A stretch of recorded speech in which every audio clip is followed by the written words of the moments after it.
Bonjour mes amis internautes. Mon nom colonial s'appelle Jean-Gilles Joseph. Mais mon nom kamit, mon nom de combat c'est Akhenaton Djewuti Moutep. Aujourd'hui, je vais vous présenter une vidéo de Kalala Omotande où il traite de l'origine de la philosophie grecque. Il expose avec fermeté que les philosophes grecs n'ont pas de documents originaux. Moi qui enseigne pendant un certain temps la philosophie dans les écoles coloniales, je ne savais pas cela. Mais en m'instruisant de cette vidéo, je vois qu'il y a beaucoup de vérités qui ont été cachées et c'est pourquoi je vous présente cette vidéo. Regardez-la attentivement et partagez-la à vos proches. Merci.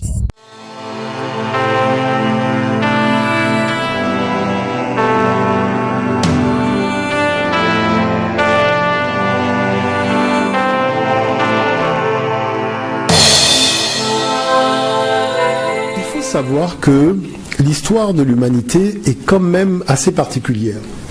C'est-à-dire que les peuples qui ont l'ascendant aujourd'hui sont des papillons. C'est-à-dire ils ont butiné un peu dans toutes les civilisations. Vous voyez, et en butinant un peu partout, ils ont récupéré des savoirs qui n'étaient pas le fruit de leur génie, mais ils les ont synthétisés dans leur quartier général. Donc c'était Bagdad, par exemple, pour les Arabes. Et vous voyez, ce sont les Arabes qui, au 8e siècle, vont ramener les connaissances de l'Inde, de l'Asie, de l'Afrique, et aussi de la Grèce, ce que les Grecs avaient pris en Afrique, vont ramener ça à l'Europe. L'Europe, à l'époque, est dans une période qu'on appelle le Dark Age, en Angleterre, c'est-à-dire le Moyen Âge. C'est-à-dire que c'est la fin de l'Empire romain et le niveau intellectuel est complètement bas. Et là, le monde arabe arrive avec des sciences, la médecine, les mathématiques, l'astronomie, la navigation, la poudre à canon, tout ce qui est observation des étoiles et compagnie, les lunettes optiques. Et donc, l'Europe découvre, donc, sous occupation, c'est vrai, mais des savoirs qu'elle ne maîtrise pas. Donc, qu'est-ce qui va se passer ? Eh bien, c'est là qu'on va voir germer les premières écoles, les premières universités. Parce qu'il faut savoir qu'en Europe, le savoir se transmettait dans les abbayes. Vous voyez, il y avait des vieux manuscrits grecs, mais qui n'étaient pas parfaits. Là, les Arabes, le fait d'avoir récupéré la connaissance des Grecs, d'avoir traduit les textes grecs en arabe, donc vont arriver en Europe avec des textes en arabe, mais qui parlent de Platon, qui parlent de Thalès. Maintenant, ce qui va se passer, c'est qu'à Tolède, les Européens vont s'organiser pour traduire en latin les documents arabes. Et en traduisant en latin les documents arabes, ils vont découvrir véritablement un patrimoine qu'ils ne connaissent pas. C'est-à-dire qu'ils ne connaissaient pas l'histoire de l'Europe. Vous voyez ? Et à partir de là, chacun va repartir dans son pays, et c'est là que va apparaître l'université de Londres, l'université de Paris et compagnie. Donc l'enseignement va commencer par le savoir que les Noirs et les Arabes ont ramené au 8e siècle. Vous voyez ? Chose particulière, c'est que en retournant en Grèce, ils vont traduire les documents latins en grec.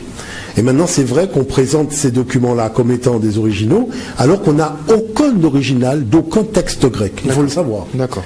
Hein, par exemple, et en plus, les mathématiciens tels que les Thalès et les Pythagore n'aimaient pas écrire. C'est-à-dire, il n'y a aucun théorème de Thalès, aucun théorème de Pythagore. Ce sont des choses qui n'existent pas. Vous voyez ce que je veux dire par là ?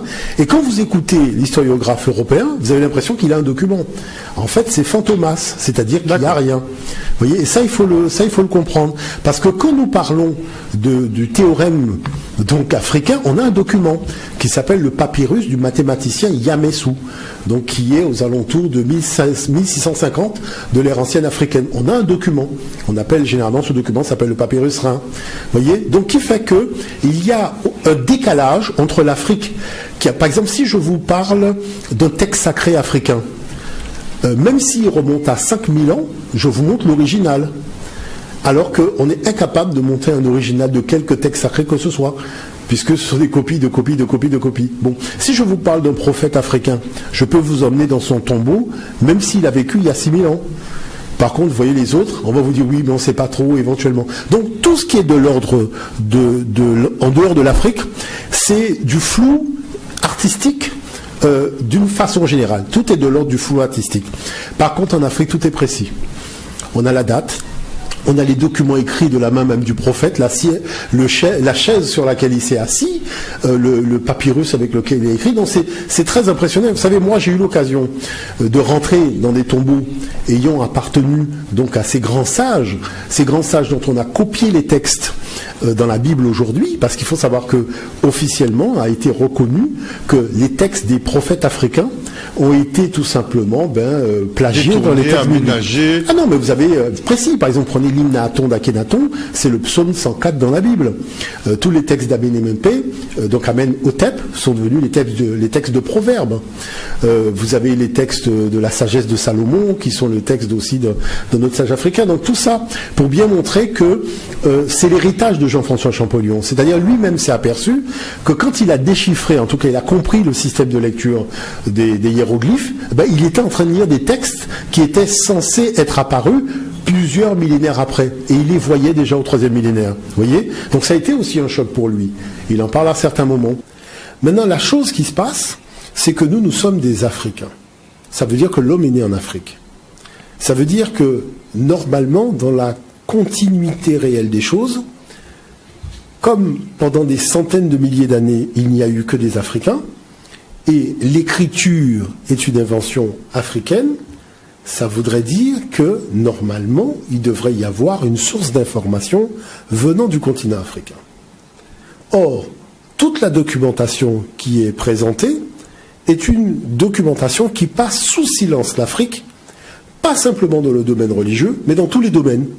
Dans tous les domaines, vous avez carrément une marginalisation systématique de l'humanité africaine dans tous les domaines. Et il y a un exemple qui circule énormément sur les réseaux sociaux, ce sont les théorèmes de Thalès et Pythagore qui devraient être rebaptisés, puisqu'on a découvert que c'est Yamessou. Voilà, Yamessou, qui est un mathématicien africain qui a consigné ce théorème sur un papyrus 1000 ans avant Thalès et Pythagore. Vous voyez ? Donc c'est là où nous rentrons véritablement dans la dimension géopolitique.